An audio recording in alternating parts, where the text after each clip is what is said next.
Good morning, friends. Today we learn about principle of laser. Earlier I uploaded 6 video of laser. Then today we study about principle of laser. तो principal के अंदर अपन बात करेंगे, क्योंकि जब भी अपन कोई भी मटेरियल लेते हैं, मान लो मैंने कोई भी मटेरियल लिया, मैं ऐसा मटेरियल चूज करूंगा जिसके अंदर मिनिमम 3 स्टेज तो होनी चाहिए, 3 स्टेट होनी चाहिए, क्योंकि अब मैं केवल 2 स्टेट की बात नहीं करूंगा, ग्राउंड स्टेट, एक्साइटेड स्टेट और एक स्टेट ऐसी और होगी जिसके बारे में मुझे बात करनी है, क्योंकि अब मैं प्रिंसिपल की बात कर रहा हूँ लेजर की, और आपको पता होना चाहिए कि पॉपुलेशन इन्वर्जन के बारे में भी आपको बता चुका हूँ। तो एक्साइटेड स्टेट होगी या इस ग्राउंड स्टेट से पर जो भी स्टेट होगी जो मोर स्टेबल होगी किससे, एक्साइटेड स्टेट से, उसको मैं क्या नाम देता हूँ, Meta stable state. This state is more stable than excited state because in this state the atom or electron enjoy the time 10 की power minus 3 second, and in this state 10 की power minus 8 second। तो अपन इन तीनों state की बात करें तो principal में देखते हैं कि ये मैंने 3 स्टेट ले ली, this is E1, E2, this is E3. Number of atoms in this state is N1, this is N2 and N3।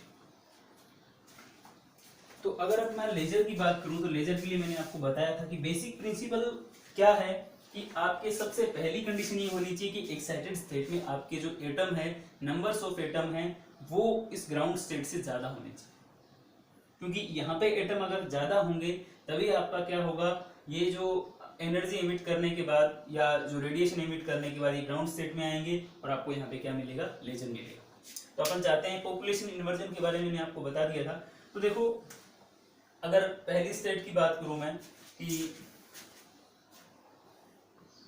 यहाँ आपके पास कोई एटम था ग्राउंड स्टेट में, फोटोन इंसिडेंट हुआ, h न्यू एनर्जी का फोटोन था, इस ये प्रोसेस कौन सा होगा, एब्जॉर्प्शन होगा। उसके बाद कहाँ चला जाएगा, ये इलेक्ट्रॉन कहाँ चला जाएगा, हायर एनर्जी स्टेट में, और हायर एनर्जी स्टेट के बाद एक बीच में स्टेट और थी, इसको क्या बोला था अपन ने, मेटा स्टेबल स्टेट।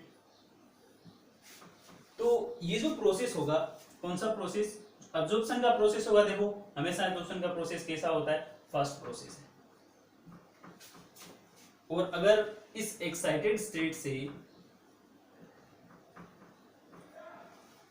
अगर ये मेटा स्टेबल स्टेट में जाता है तो ये भी प्रोसेस कैसा होगा, फास्ट प्रोसेस। लेकिन अगर मैं बात करूं इस प्रोसेस की, कौन से प्रोसेस की, ये वाला प्रोसेस, ये प्रोसेस स्लो होगा।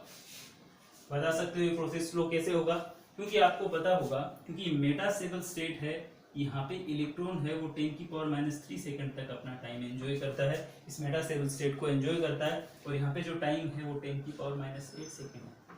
तो आप देख सकते हो यहाँ पे टाइम काफी कम है, तो इसके ये क्या करेगा, जैसे ही एब्जॉर्प्शन के बाद यहाँ आएगा और यहाँ आने के बाद जल्दी से क्या करेगा, इस मेटा स्टेबल स्टेट में आ जाएगा, और यहाँ पे इससे ज्यादा टाइम यहाँ पे रुकेगा। तो इसका मतलब यहाँ से जितना ज्यादा एब्जॉर्प्शन हुआ, एमिशन होने के बाद सबसे ज्यादा एटम्स कहाँ होंगे, इस N2 स्टेट में होंगे, इस N1 में। और अपनी लेजर की कंडीशन क्या थी आपको पता होगा, N2 upon N1 is greater than 1, और N2 upon N1 greater than 1 मतलब N2 अपॉन N1।